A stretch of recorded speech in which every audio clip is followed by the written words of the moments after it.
মই উপস্থিত আছোঁ তেতিয়াৰ জনিয়া সমষ্টি আৰু বৰ্তমানৰ মন্দিয়া সমষ্টিৰ এখন সাপ্তাহিক বজাৰ জনিয়াত।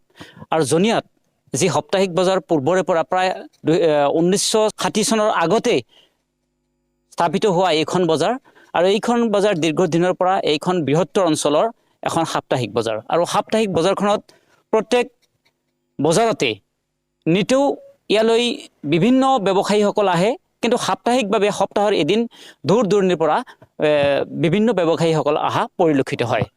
কিন্তু আজি দীৰ্ঘদিনৰ পৰা এইখন বজাৰত এক কঁকাল পানী হৈ বজাৰ কৰিব নোৱাৰা অৱস্থা হৈছে ব্যৱসায়ীসকলৰ। কি পৰিস্থিতিত আছে বজাৰখন মোৰ সতীৰ্থই সেই দৃশ্য দেখুৱাবলৈ মই অনুৰোধ জনাইছোঁ। ইয়াতে কিছু বজাৰত উপস্থিত থকা কিছু ব্যক্তি আছে, এই অঞ্চলৰ সদাশয় ব্যক্তি। সংখ্যালঘু সংগ্ৰাম পৰিষদৰ বৰপেটা জিলা সমিতিৰ সভাপতি উপস্থিত আছে, তেখেতৰ পৰা আমি কিছু কথা জানিবলৈ যত্ন কৰিম। হয় দাদা, এইখন বৃহত্তৰ অঞ্চলৰ সাপ্তাহিক বজাৰ। এই বজাৰখনত আছে জনিয়া উচ্চতৰ উচ্চ মাধ্যমিক বিদ্যালয়, কেইবাখনো ব্যক্তিগত খণ্ডৰ বিদ্যালয়। মোৰ ওচৰতে আছে এইখন এখন অমৰদ্বীপ একাডেমি। এই বজাৰৰ এই কদৰ্যময় নাইবা এই একাঠো পানী এক কঁকাল পানীৰ মাজতো এই বিদ্যালয়খন কেনেকৈ চলিছে, এইখন বজাৰ কেনেকৈ চলিছে, সবিশেষ জনাব আমাক।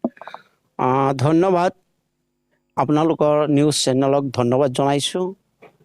আমি বৰ দুখেৰে জনাবলৈ বাধ্য হৈছোঁ যে আমাৰ জনিয়া পুৰণা সমষ্টিৰ মূল জাগা আৰু বৰ্তমানে আপোনাৰ মন্দিয়া সমষ্টিৰ অন্তৰ্গত জনিয়া এই পঞ্চায়তখন।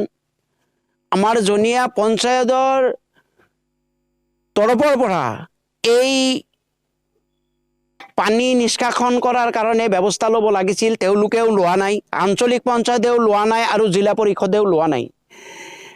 আমাৰ নতুনকৈ নিৰ্বাচিত হৈছে বিধায়ক মহাশয়, তেখেতক অনুৰোধ কৰিছোঁ তেখেতে অতি সোনকালে ইয়াৰ এটা ব্যৱস্থা কৰিব লাগে। আৰু MP মহাশয়ক অনুৰোধ কৰিছোঁ তেওঁৰ এইটো দৃষ্টি আকৰ্ষণ কৰিব লাগে।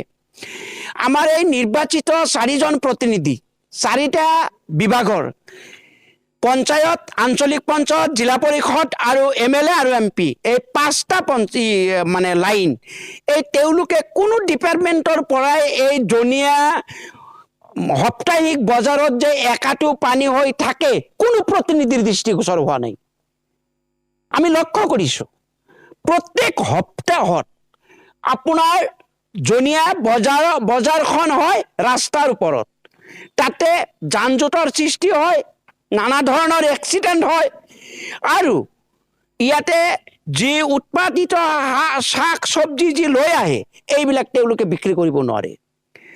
মানুহৰ বৰ অসুবিধা হৈছে, তেওঁলোকে বজাৰখন ঠিকমতে চলাব নোৱাৰে। আৰু এই জনিয়া হাই স্কুল, জনিয়া হায়াৰ ছেকেণ্ডেৰী স্কুল, ওচৰত আৰু এখন আছে হায়াৰ ছেকেণ্ডেৰী স্কুল আৰু কেইবাখন।